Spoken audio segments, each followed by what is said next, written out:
spécial pour les parents qui souhaitent adapter l'environnement familial aux difficultés de leur enfant. Bienvenue, c'est Céline. Aujourd'hui, je vais tenter de vous apporter des éléments supplémentaires concernant les renforçateurs. Oui, au cours de mes différentes formations ABA ou aussi analyse du comportement appliqué, j'ai pu apprendre à utiliser ces renforçateurs. Donc je vais essayer ici de vous éclairer. Pourquoi déjà utiliser des renforçateurs?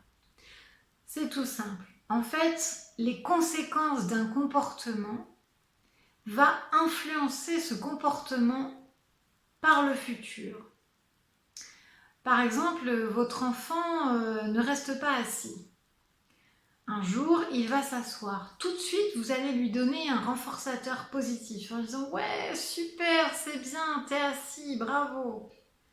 La fois d'après, il ira encore s'asseoir parce qu'il va avoir envie d'attirer votre attention et d'avoir vos félicitations, par exemple. Donc nous allons pouvoir, grâce au renforçateur, augmenter les comportements positifs et diminuer, voire stopper totalement les comportements négatifs qui ne vous conviennent pas chez votre enfant. Il y a plusieurs renforçateurs, ils ne sont pas universels, il est intéressant de pouvoir les choisir, les individualiser selon votre enfant, selon le moment où vous allez lui donner et en fonction de l'effort qu'il doit fournir pour le comportement que vous visez. Il y a donc deux types de renforçateurs. Les renforçateurs négatifs où nous allons retirer à l'enfant un stimulus désagréable. Ou bien ce que l'on appelle les renforçateurs positifs où là nous allons ajouter un stimulus agréable à l'enfant. Il y a plusieurs renforçateurs positifs, je vais essayer de vous en donner quelques-uns. Nous avons tout d'abord la catégorie des renforçateurs sociaux. Là, c'est un renforçateur en interaction, c'est-à-dire que l'enfant va mettre en place le comportement que je vais lui demander et là, je vais le féliciter. Donc ça va être bravo, super, bon travail. Vous voyez, ça c'est ce que l'on appelle les renforçateurs sociaux. Ensuite, nous avons les renforçateurs tangibles, les jouets, les bulles, les toupies, des jouets qui sont facilement accessibles, qui peuvent être rapides d'utilisation et qu'on peut donner rapidement. Nous avons ensuite les renforçateurs d'activité. Alors là, ça va être un petit peu moins facile à mettre en place. Donc ce sont par exemple une activité foot, la récréation, une activité cuisine en fonction de ce que votre enfant aime vraiment beaucoup. Nous avons ensuite les renforçateurs sensoriels, les chatouilles, les massages, les renforçateurs plutôt visuels, auditifs, cinétiques, voilà. Ça va vraiment dépendre de votre enfant. Ensuite, nous avons également les renforçateurs alimentaires.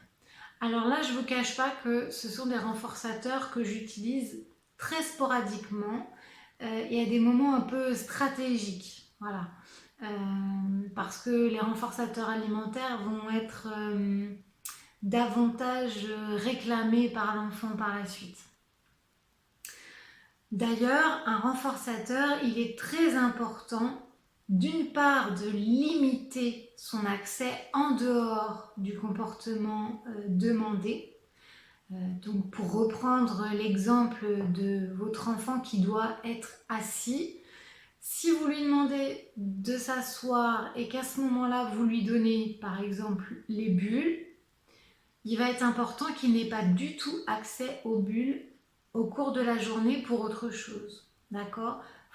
Parce que comme ça va vraiment accentuer l'effet de motivation, d'accord, chez votre enfant. S'il l'a tout au long de la journée et que là, au moment où il fait ce que vous lui demandez ou ce que vous voulez lui apprendre, il l'a encore, ça n'aura pas grand intérêt.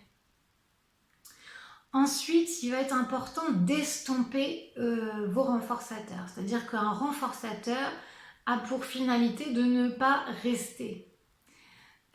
Si vous donnez les bulles à votre enfant à chaque fois qu'il vous donne donc ce comportement d'être assis, il va être important qu'au fur et à mesure, vous espaciez l'accès aux bulles. Par exemple, quand vous allez apprendre un nouveau comportement à votre enfant, là, à chaque fois qu'il va le faire, vous allez lui donner systématiquement le renforçateur.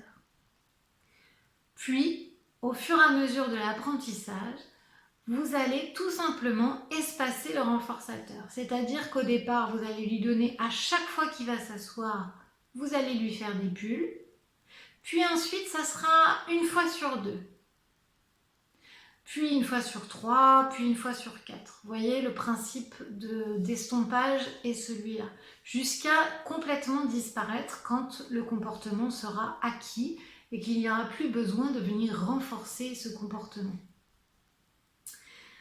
Je voulais également vous parler d'un outil que moi j'utilise aussi fréquemment, qui est l'économie de jetons, comme ceci, et qui est aussi très intéressant en termes de motivation de l'enfant. Donc là, j'avais choisi des éléphants parce que je travaillais avec une enfant qui adorait les éléphants, mais je l'ai aussi fait avec des avions pour un enfant qui adorait les avions. Enfin voilà, après ça dépend vraiment de l'appétence particulière de l'enfant. Donc là, on enlève au départ tous les éléphants, d'accord, qu'on va mettre dans une petite enveloppe.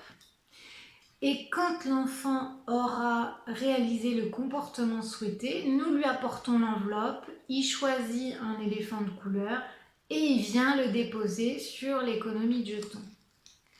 Le but du jeu, c'est de se dire que, par exemple, quand il a un jeton au départ, il va gagner quelque chose, puis ensuite il lui en faudra 2, puis ensuite il lui en faudra 3, puis ensuite il lui en faudra 4, etc. Des fois, je n'utilise même pas de renforçateur supplémentaire. C'est-à-dire que si le fait de choisir un éléphant et de le positionner suffit à l'enfant pour être suffisamment motivé, je ne vais pas ajouter un renforçateur supplémentaire. Voilà ce que je pouvais vous dire, j'espère que j'ai été suffisamment claire. Si vous avez besoin davantage de renseignements, d'informations ou de support à mettre à disposition de vos familles, n'hésitez pas à me contacter. À très bientôt!